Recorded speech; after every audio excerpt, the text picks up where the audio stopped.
वहीं यूपी के कौशाम्बी में वक्फ इमलाक पर एक्शन देखने को मिला है। वक्फ बोर्ड की इमलाक पर कार्रवाई। 93 बीघा जमीन को इंतजामिया ने कराया खाली।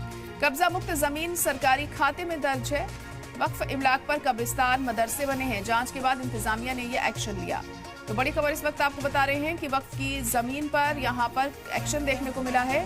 यूपी के कौशाम्बी से ये मामला सामने आया है, जहां वक्फ इमलाक पर एक्शन लिया गया। वक्फ बोर्ड की इमलाक पर कार्रवाई की गई। 93 बीघा जमीन को इंतजामिया ने खाली कराया है, कब्जा मुक्त कराया है इस जमीन को। और सरकारी जमीन, इसे बताया कि सरकारी जमीन है और इस पर कब्जा जमाया गया था और उसके मद्देनजर ये जमीन खाली करवाई जा रही है।